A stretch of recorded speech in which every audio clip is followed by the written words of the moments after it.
Ekueleo, Jambo, and Assalamu Alaikum. Welcome to Black Journal. I'm Lou House of William Greaves. This month, Black Journal covers the opening of the Malcolm X University in Durham, North Carolina. Another segment, Soul, Sounds, and Money, deals with the economics of black music and includes performances by Smokey Robinson and Gladys Knight and the Pips. What have you got, Brother Bill? Well, a very good friend of mine, Lou, just had a baby, at least his wife did. His name is Lou House. All praises to Allah. That's Sister Betty and our little queen. Addition to the nation. Ya Asantewa. That's Asante, Bill. Ya for Thursday and Asantewa for an African queen who was a warrior. Beautiful. Well, turning to serious matters, Lou, the black athletes across the country have begun to take this whole matter of racism very seriously. They're protesting it both on and off the field. About time. At the University of Wyoming, 14 black football players have protested against the racial policies of Brigham Young University and the Mormon Church. This is John Griffin, flanker for the University of Wyoming. Griffin won't be catching any more passes for the Cowboys. He and 13 other black football players were fired by Coach Lloyd Eaton for wearing black armbands to protest the racial policies of the Mormon Church and its university, Brigham Young. These are the suspended athletes, the Black 14 they call them. They have risked their college education and possible professional football careers to express their feelings about the racism of the Mormon Church. The Mormons believe blacks are cursed with the mark of Cain and so won't accept us as full members.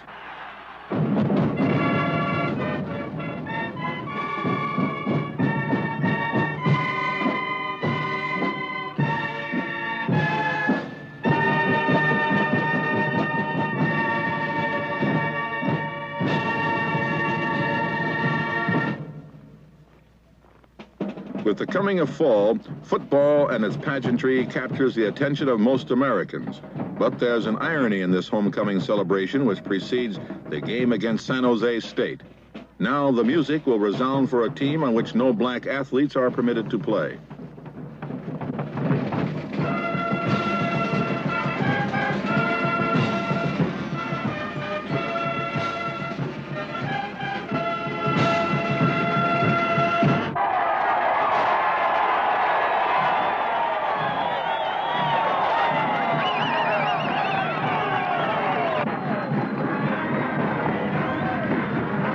But the issue of the right of black players to protest has raised a furor across the nation and has even spread to white athletes.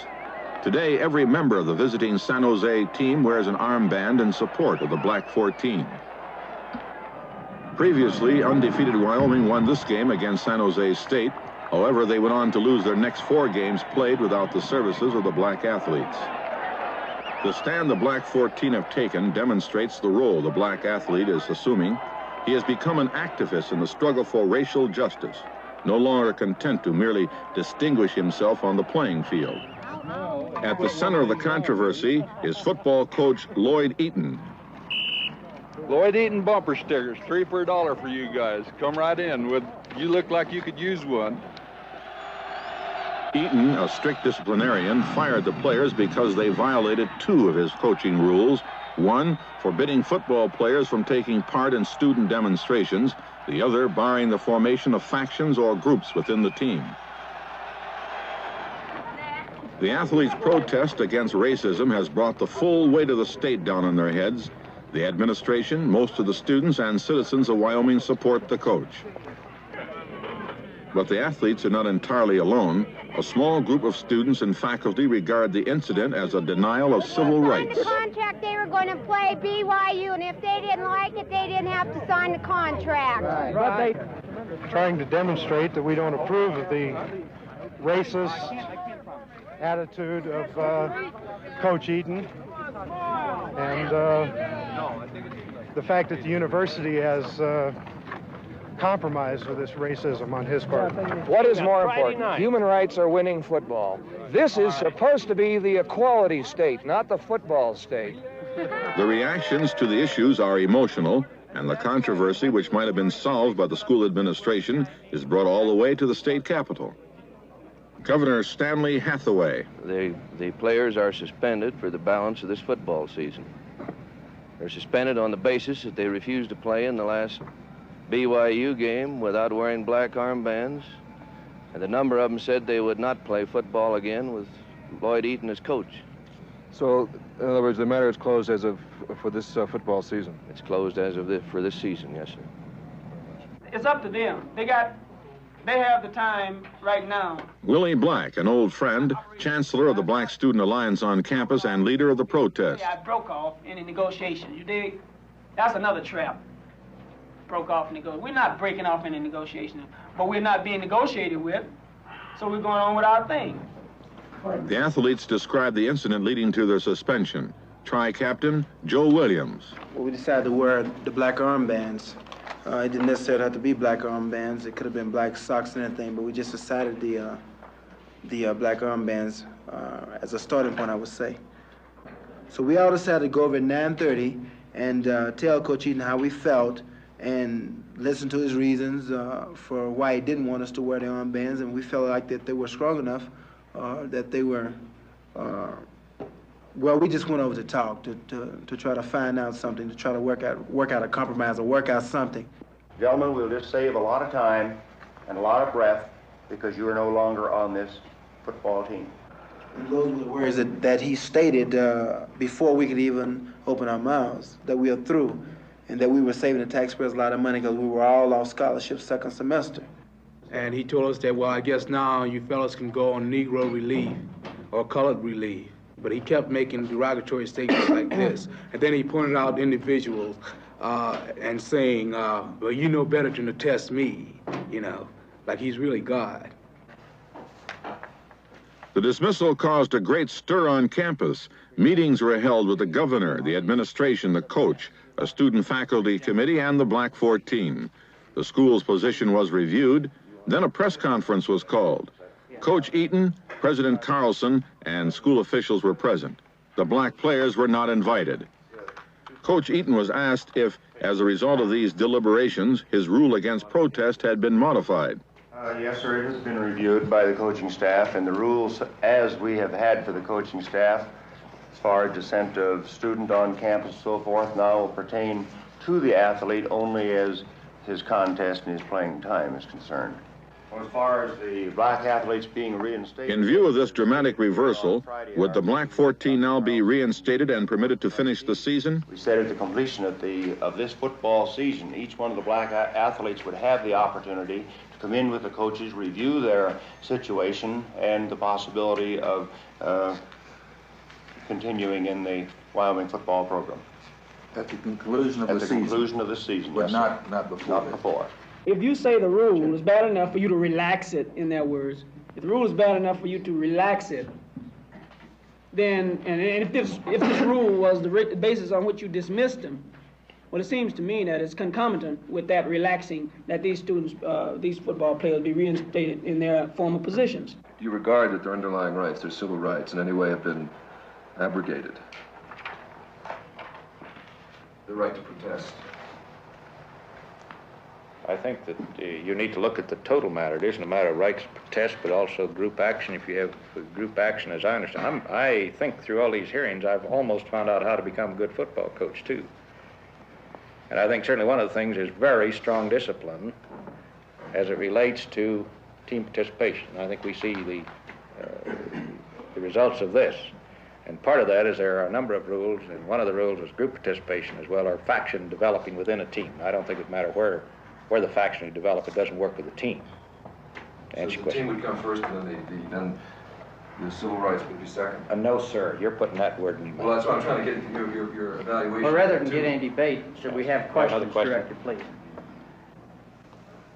A lot of people out of the 14, including myself, felt like sometimes just giving up, you know, saying, to hell with this, man, you know, like, let's just forget it and leave, you know, because we're not fighting for anything, you know. This Eaton has everything so tied up and has said so little in his own behalf, in his own defense, and is still winning battles, but not the war.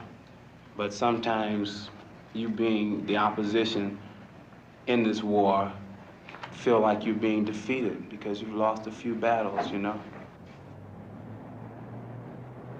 Many black athletes are lured to campuses like this one with attractive offers. Recruiters extol the virtues of campus life and offer large scholarships. But the athletes often find they are being used for their athletic prowess with little regard for them as individuals. At Laramie, there are only 150 black students in a student body of 8,500. This only magnifies the problem the black athlete usually faces. You should really check out the university before you enroll into it and know what you're getting into, because it's a bad thing not to have social life, nowhere to go, you know, and really to be looked down upon and you're not really involved in university, just like homecoming this week. Like, what is it in for us, you know? It's nothing for the black people here on campus, you know. That's why a lot of them took off and went to Denver. So I like to tell all the brothers and sisters that, you know, there's nothing wrong with a black school, you know. I mean, it's sweet and you're with your people and it's none of this hassle, you know. I was at University of Wyoming 2 years ago, and at the time I had this running with Mr. Eaton. I was going with a white girl at the time, and I was confronted by Coach Eaton that if I continued to date this girl, that I would have to find another school or stop seeing her at all if I want to stay here. Well, naturally, I felt this was, he was imposing upon my rights as a human being, so I left. But as Joe said, there are no black girls here. Not that you can count them, you know. They don't make a big part of the population of the University of Wyoming. And they expect you to play football, come home, study, eat, and do the same thing. I mean, this is what the black athlete is expected to do. No social life. We're not human beings. We're not men. It's not one incident that makes you what you are, see? It's not one man saying you can't talk that provokes you. You know, the provocation is already there by the mere fact that you are black and that you are in a white sphere, you know.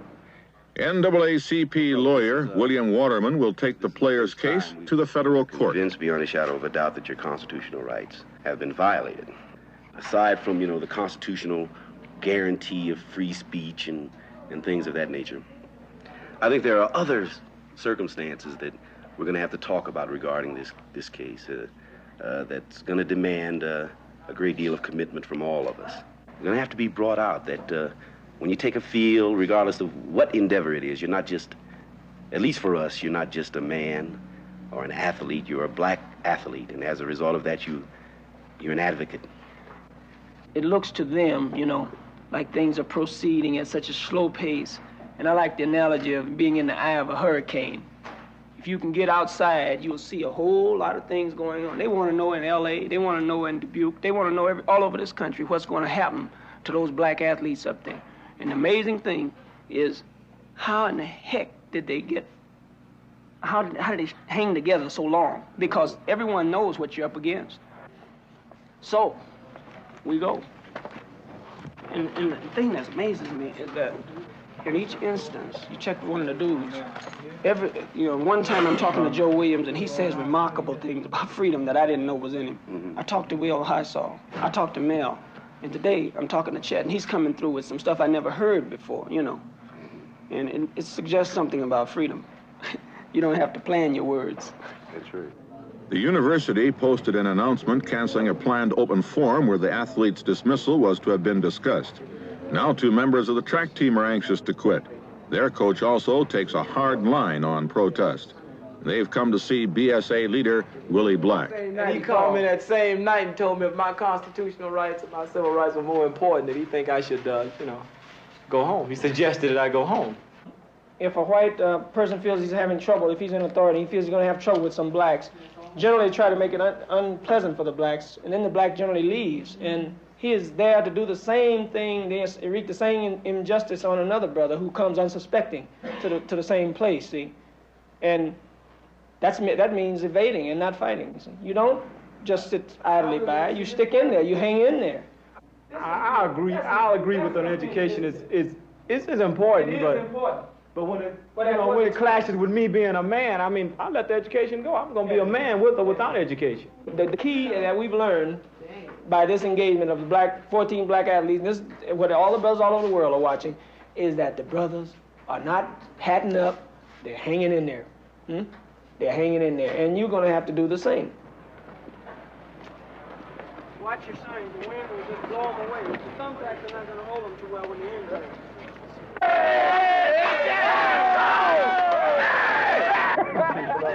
No dialogue. No dialogue.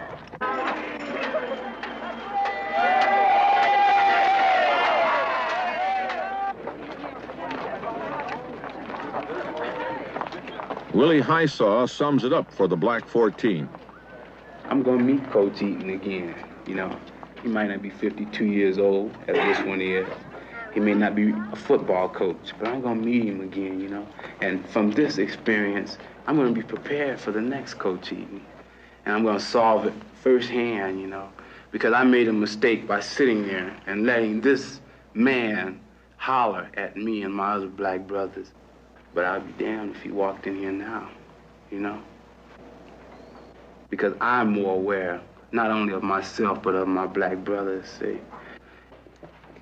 You're gonna have to sacrifice some things, but no loss is greater than the gain, you know, that you'll get in the end if you win. And even without winning in a legal court of battle, the game, man, is tremendous because you are now a man. You're no longer a boy. Dignity. Yeah, dignity and pride and everything else. And to me, this is more important than anything I could lose at this institute. Those are some dynamite cats, Bill. Well, Bill, the elections are behind us. It's all over but the shouting, and there seem to be a few elections to shout about. Carl Stokes has been re-elected mayor of Cleveland. William Hart has become the second black mayor of East Orange, New Jersey. And Marquette Floyd is now the first black judge elected to New York's Suffolk County District. Well, it's happening all over the country, Lou. We're beginning to get our candidates in. There's still a tendency, though, especially in the South, for black folks to avoid supporting a black candidate for fear that he won't be elected anyhow, and to concentrate efforts on the white candidate who they think will be most sympathetic to black issues. But actually, these black candidates often have sufficiently progressive platforms so that they could, with solid backing from the black community and from the progressive segments among white voters, to win elections, Bill. Well, we've got to get our heads together on that. In Detroit, for example, Richard Austin started his campaign with many blacks thinking he couldn't make it. But 70% of the eligible black voters turned out to vote for him, and he lost by only 7,000 votes. If 80 to 90% of the eligible blacks turned out, he might have been elected. The inherent irony in what passes for justice under our judicial system has been blatantly revealed in the case of Black Panther leader Bobby Seale. Judge Julius Hoffman had him bound and gagged in a court of justice and then sentenced him to 4 years for contempt. Because of this act, many black people feel that Judge Hoffman himself is guilty of committing a crime and should be made to stand trial. As far as black people are concerned, Bobby Seale is just one of many of us to be unjustly tried and unfairly sentenced. His present situation dramatizes our plight throughout our history in this country. Freedom of expression is usually denied us. More often than not, our mouths are gagged. Freedom of movement is often denied us in jobs, housing, and education.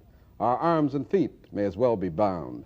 Bobby Seale was tossed in jail for trying to determine and present his own defense, for trying to express the contempt many black people feel for the injustices of America's court system. And by the way, Bill, at the National Association for Educational Broadcasters Convention, which was held in Washington, D.C. recently, the Ad Hoc Committee for Minority Affairs drew up a series of resolutions which were successfully passed. The committee was headed by Lionel Monagas of New Mood, New Breed in Philadelphia, and you, Brother Bill Greaves of Black Journal. It was deeply concerned over the extremely low percentage of black people employed in the production and decision-making areas of broadcasting. Now, the fact is that out of 1,800 hours of network broadcasting each month, only one, that's Black Journal, is black-controlled, led the ad hoc committee to put through a resolution on the necessity for expanding black programming. Now, without such expansion, our freedom of expression in television also remains bound and gagged. So Afro-Americans, they must seek the freedom of expression, which the Vice President is seeking for the Nixon administration.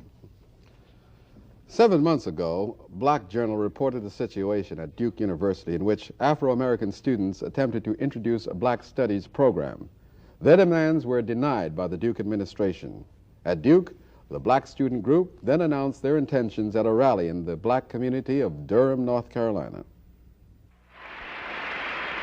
The Afro-Americans at Duke are faced with three alternatives as to our future course of action. One, we could remain here. The second alternative is for us to destroy the place.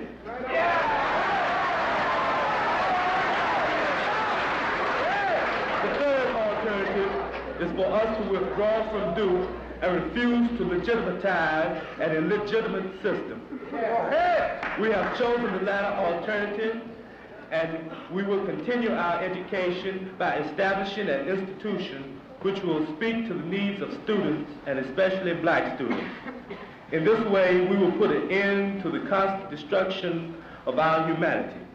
When the Black student movement first started at Duke, the brothers agreed that they should stay on campus, but create the Black Studies program themselves.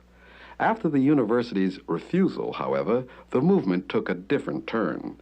Advisor Howard Fuller articulated the new thoughts of the students. I hope that Black students will not move to institutionalize Black Studies programs on white campuses, because if they do, to me it's going to be another form of integration at another level, another form of white people controlling the educational processes of Black people, while seemingly saying that what we're really about is doing something relevant for Black people. But in the final analysis, it will be the same old control, the same old education, and the same old relationships.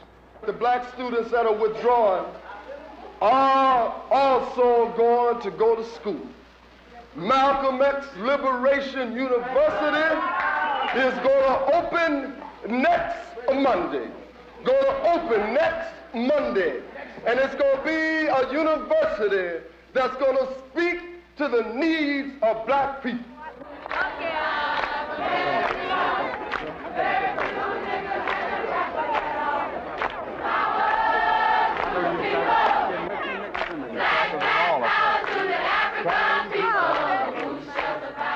On October 25th, Malcolm X University moved from its rented downtown Durham classrooms to its own building in the Black section.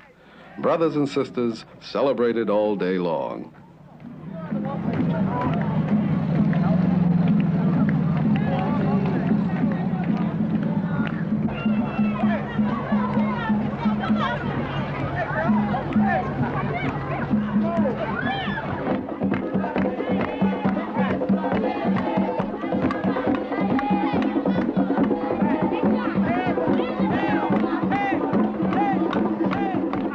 The labor and skill that constructed the Malcolm X University building came from brothers throughout the community. Architectural plans and materials came in from all over the country. Now in its infancy, Malcolm X University has 50 students from 17 states, a 2-year curriculum, and a semester in Africa program planned for the next year. Its creation was hailed by brothers both in the United States and abroad. I'd like to read some excerpts from a statement by Brother Stokely Carmichael. I am very, very sorry that I could not be with you for the opening of Malcolm X Liberation University, an event which I consider to be one of the most important events that has taken place in our struggle. I say that it is important because of what this institution will mean to us in terms of the direction that it should, must, and will give to our brothers and sisters all over the world. With an undying love for Black people, wherever we may be, Stokely. The guest of honor was Sister Betty Shabazz, widow of the late Malcolm X. A lot of people nowadays are saying this is a class struggle. This perhaps might have been some years back.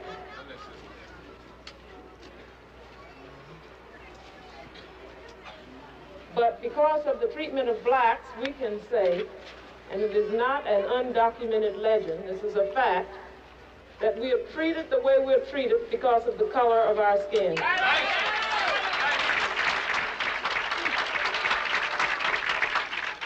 When we leave our homes, our communities, and our state, don't even have to leave it, really. Regardless to how much money you have in the bank, regardless to how many degrees you have. During Sister Shabazz's remarks, white railroad workers repeatedly interrupted her by ringing the train bell.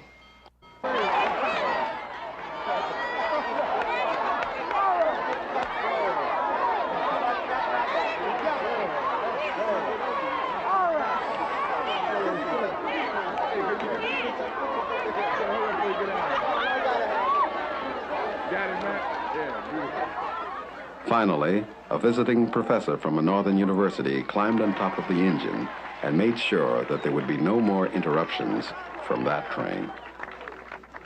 If anybody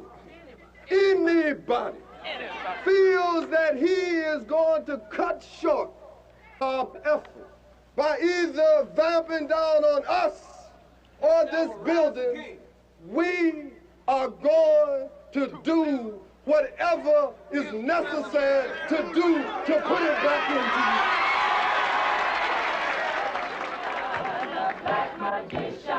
Don't be afraid. The black magician. Don't be afraid.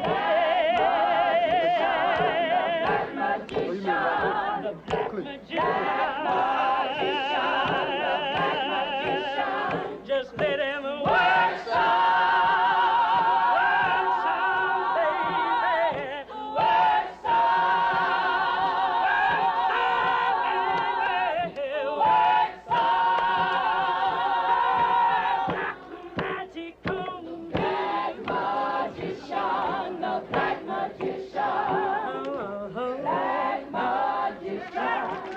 After taking care of business, the Malcolm X University faculty and students presented Sister Shabazz with souvenirs of her visit to Durham. Cortland Cox, a representative from Malcolm X Sister School in Washington, D.C., closed the ceremonies. Malcolm X University, the Nairobi College in California, the Communiversity in Chicago, it just starts. It's not enough for us to sit up here and put Malcolm X on a pedestal and to praise it. Because the fact is that this is just a start. That the question now that Malcolm X is complete, is where is our black high school? The question now is where is the black kindergarten? The question is where are the black technical schools? Where are the black agricultural schools?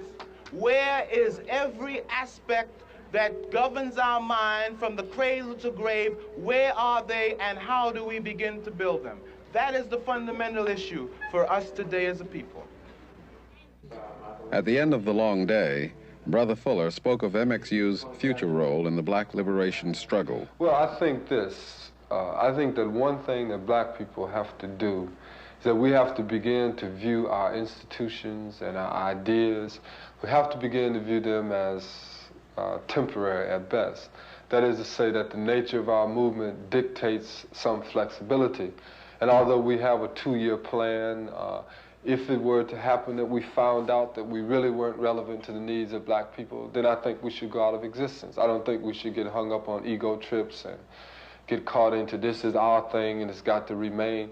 Our thing is only important when it is really our thing, meaning that it is all of black people's thing. Malcolm X universities and colleges are beginning to spring up in different parts of the country as the black community searches for more control of the educational processes that touch upon the black experience.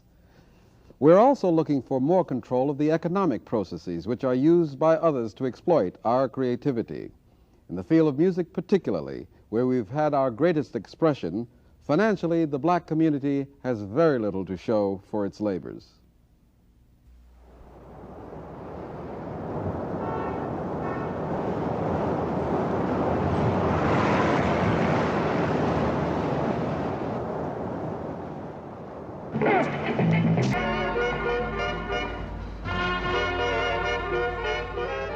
In the past, one method of survival in the rough business of music was for the writers, musicians, and band leaders to get together to help each other.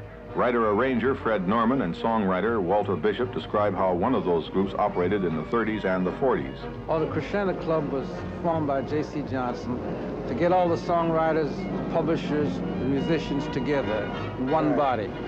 And in that club, I remember we had Fats Waller, we had Duke Ellington, Cab Calloway, Claude Hopkins, a lot of guys, every guy, all the top band leaders at the time. And the old thing was, when a songwriter wrote a song, if he wants to get it spread around, recorded, or broadcast, then club members would get together. That's it. We work on this guy's song. It was a wonderful organization. It's the same thing that's happening today, only differently. It's not organized. These writers go out to get these plugs from these different sources, but they don't go as a body. It's like individuals. And I guess now they don't need it. And the younger writers, they have a much better opportunity, more outlets than we had then. So we're living, in fact, they had about 3 major recording companies those days. You know how many you get today? Oh, my way of feeling, we have always been the innovators to a great extent. I won't say 100%, but fads and expressions and waves of styles come from the black writers. Actually, as long as we, like you say, have a big stake in this thing culturally and control it culturally, we are always on the scene. This is the Del Shields Show coming to you in New York over WLIB FM at 107.5. The Black Experience in Sound. We've got Brother Jack McDuff, Big Joe Williams, Horace Ward Martin. Radio commentator Del Shields, head of the National Association of Television and Radio Announcers, feels that it will take more than just soul for the brothers in the record industry to get themselves together. I think one thing has to be done, and that is that black people have to start becoming more aware of really what the political problem is. And the political problem in this country is simply one of dollars and cents. We have not taken time out to learn what dollars and cents are. You know, Dow Jones average is still something that's kind of alien to most of us. And this is because we have been systematically excluded from the economics of the business, or in fact, the economics of life. The record business in this country today is $1 billion business. And $1 billion is quite a sum of money. I don't think that black people control 0.5% of that total. There is only one black company in the business, and this is Motown Records. 4 years ago, there were no policy-making executives in the business. Today, there are a few vice presidents here and there. They still don't have the tremendous responsibility nor the authority to really be involved in policy making. They are used somewhat as sounding boards. But there is no encouragement for young black people or for talented black people to come into business and become owners. This is one of the big problems. So many people, let's take the Beatles for instance. The Beatles publishing company today is worth well over $10 million. Now this is in less than 10 years. These kids started out in England after listening to soul music and developing their own sound and bringing to American shores the very thing that the American people rejected, which was black music. They were greatly influenced by it. But they understood something about money. So every time somebody records a Beatles song, the Beatles run to the bank. So basically, you're sort of number one, you're an advocate of self-help, and you really think that a black man can, quote, make it, unquote. Without a doubt. I don't feel that there's any door in this country that's going to be closed to me. It may be closed the first time, but I'm going to keep pushing and keep pushing. If I get my foot in the door, I'm going to make it. See, I'm not looking for love from the man. You know, I care less what he thinks about me. He's going to respect me. In the music business, we are, as I said, earlier, we are 60% producers in this business. Now, if we are 60% producers, then I think we have a right to a fairer share of the action. It's just that simple. We're just going to lay down like a track now, right? So, Janet, you're going to be singing the lead on this when we do it? Who sings the lead? We're both going to sing lead, but I'll just play tambourine this time. Okay. That's all right. Okay. Living Proof, Ocean Song, take one, rolling. 1, 2, 3, 4.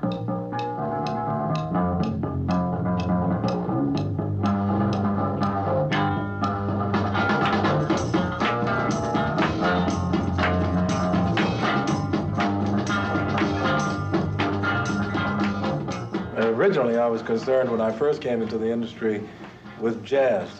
People like Cecil Taylor, Sun Ra, John Coltrane, Pepper Adams, Curtis Fuller, Yusuf Lateef. From there, I moved into a period where I was doing basically folk music, recording people like Pete Seeger, the Clancy Brothers, and from folk music I got into folk rock, and I like to think that I was one of the initial contributors to that field because I was the guy who put the electric sound on Bob Dylan, combined the dance beat of rock and roll with the message of the folk song. So if I wanted to be a success with a company that was basically a white company that was oriented toward the white market, well, then I had to make whatever music was selling on that market. Jazz was accepted in a white market area long before R&B was. And then R&B came in, white kids finally learned how to dance, and then it all started to happen.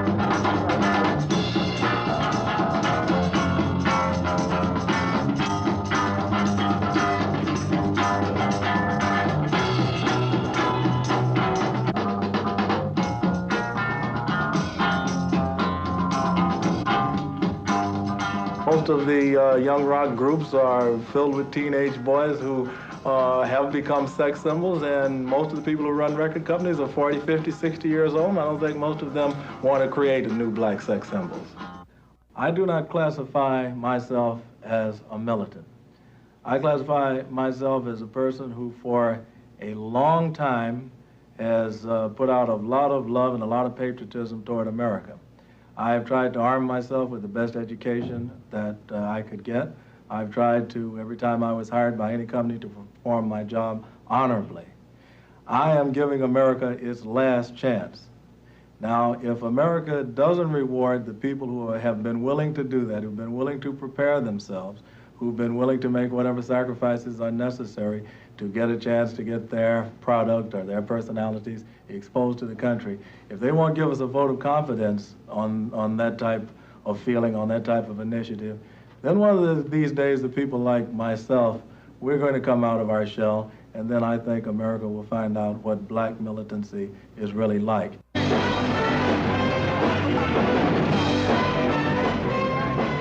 But my philosophy has always been that I want black people to share in all the dollars that are made in America, not just in black dollars. So I don't see why we have to lock ourselves into a black income stream and essentially live off of our own fat like a camel off of his hump. Let's get some of the other fellas fat in our pockets too. Motown has done the job that I would like to see any black enterprise do. Take something out of the black heart, out of the black spirit, out of the black consciousness, out of black brain power, develop it, package it, and put it on the market in America and make everybody like it, whether they be black or white. Yeah, we're in the business of producing phonograph records in terms of our primary interest.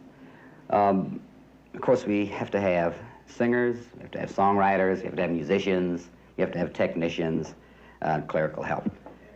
Okay, we're located, as you know, here in Detroit, which is Motown's home. And most of the residents, most of the people in Detroit know that this is a place they can come and try to break into the music industry. So in coming to us, they may be any of the three that I mentioned before, maybe a group who's been gigging locally, you know, maybe be a high school group who sings after classes or in between classes, you know, says, look, let's go and see if we can get on record.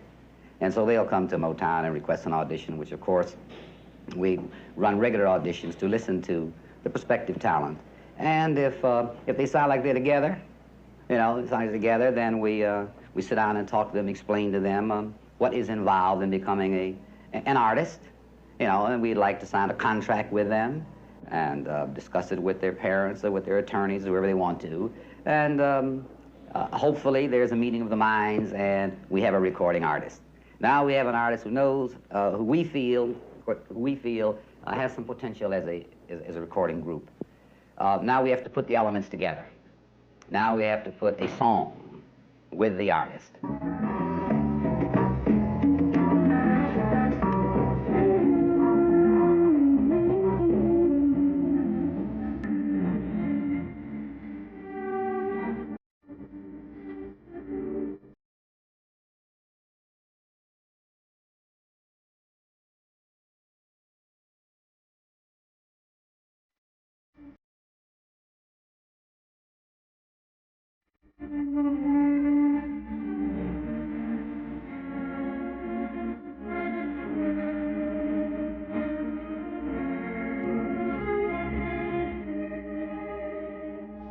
Smokey Robinson has been playing in New York, or he and the Temptations, and will take time and go to the high schools to talk to the students, to spend some time with the students.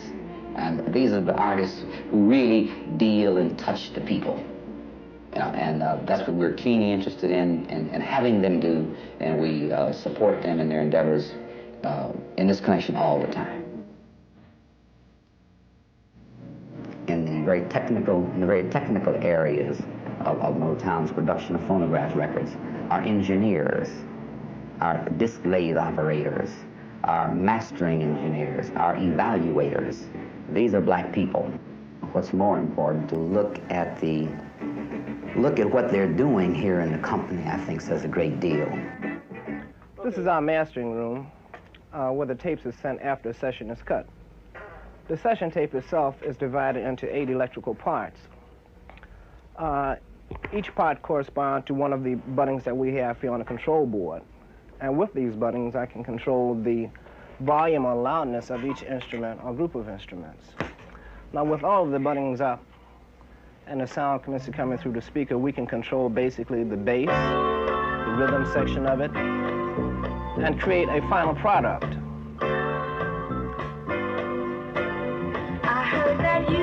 Now we have the voice in. With these buttons, I can eliminate the voice, or eliminate the bass, or accent the drum, or eliminate the drum. Now with the elimination of the bongos, we have basically the same product. Now with them all in, now with this we're able to mix the entire product. Now basically for a session mix, this is what we have. And the actual product, or the finished product, will basically sound in this manner.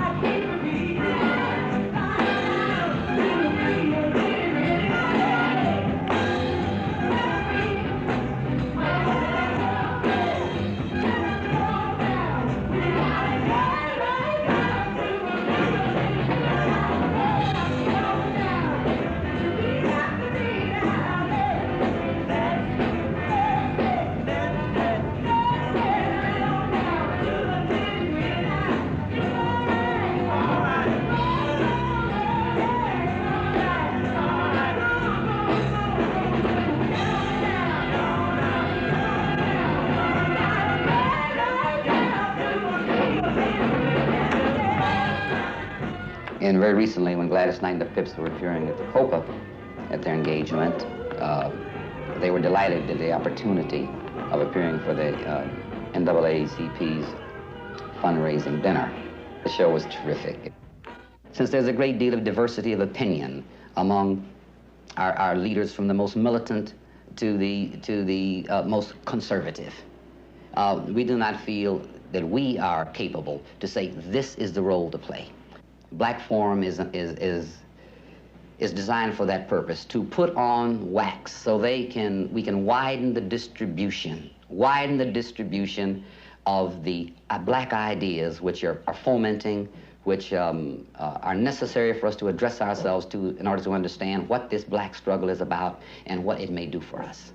There is Stokely Carmichael's first album entitled Free Brother Huey, which deals specifically with Huey on the West Coast, having been incarcerated as a Black Panther, and his subsequent problems in getting released and held without bail and whatever. And Stokely's philosophy of why black people should get together to free Brother Huey. Any black-owned enterprise, whether it be in the record business or otherwise, in this particular society, is going to have many, many problems which in many times are tantamount to being unsurmountable because of the nature of the society and its racist overtones. In the music industry, the problems, and in terms of Motown, have been especially difficult to overcome.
It's white originated, you know. It originated from the whites. Nowadays, B.B. King and Albert King, all you big blues singers have been singing blues for years.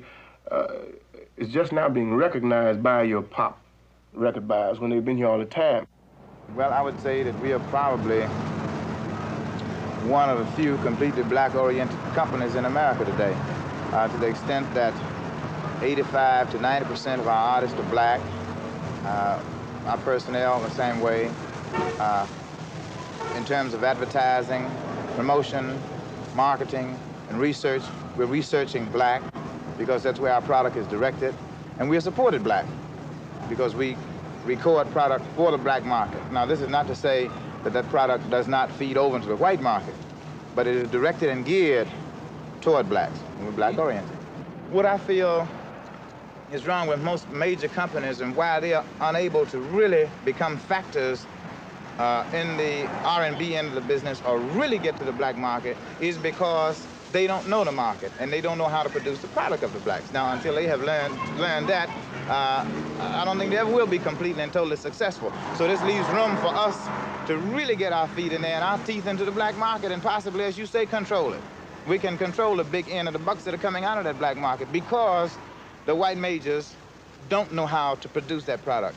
So what they do is they go and get a black promotion man and say, well, this will solve the problem. Black promotion man, we sell to the black market. Not true. They don't have black product. You got to get that first. And then learn how to merchandise to the blacks. First of all, I am the director of the statistical department. The statistical department is a new department which has been established by Stax Recording Company, and to my knowledge, it's the only one in existence in the record industry. But what we're hoping to do is apply the scientific method to the recording industry. In fact, I'd like to give you a little illustration. We have a record here that is pretty. I want you to listen to it. I want you to listen where the strings are. I want you to realize where the bass is and where the artist is in relation to the top and to the bottom. Just listen to me.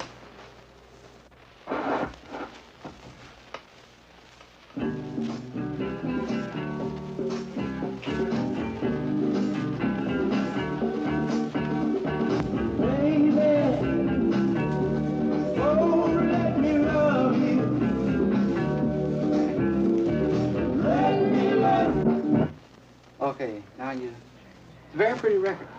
Very pretty record. It's Eddie Floyd, Don't Tell Your Mama. I like it, in fact. But is this really what we were hoping to do?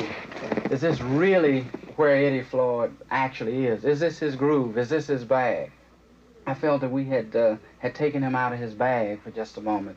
So the statistical department went to work and said, well, look, let's take this record, Don't Tell Your Mama, and analyze it and see why it's obviously a good record.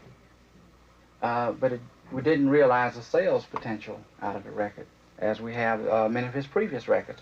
So we decided we'd try to bring him back to the roots, to the soil, bring him back to his origin, more or less, and this is where we are now. Notice the difference. I want you to notice the strings, and the bass is a predominant factor. So we'll just play a few bars and let you be the judge.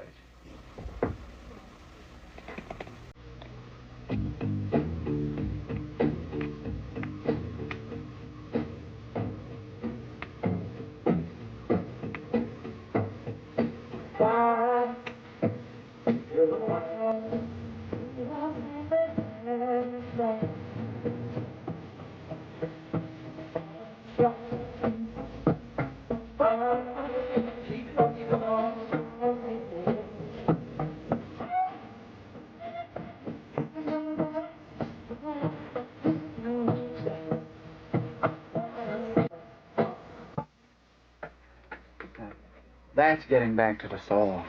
That's where it's at, really. We are no longer musically singing processed songs. We're now singing Afro songs, if you know what I mean. So culturally, we're back to the nitty-gritty, which is really the music that's ours. We've been going through a period where it wasn't all Afro or natural, as the saying goes. It was a little bit of something else. I think we had a mixture of white in it. What I'm saying is, if we go back to taking black music and making it blacker, hey man, we'll swing.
It's good to see the brothers and sisters getting it together. Lou? Well, Bill, that's another umpteen $1 billion they left on old Devil Moon. Yeah, I'm hip. It's a whole lot of hospitals and schools. You bet your life I'm hip to that, too. Well, that's the final page in this edition of Black Journal. I'm Lou House. And William Greaves. Jamak Jam. That's Wolof. In Susu, they'd say, "One gay sagay, y'all."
This is NET, the Public Television Network.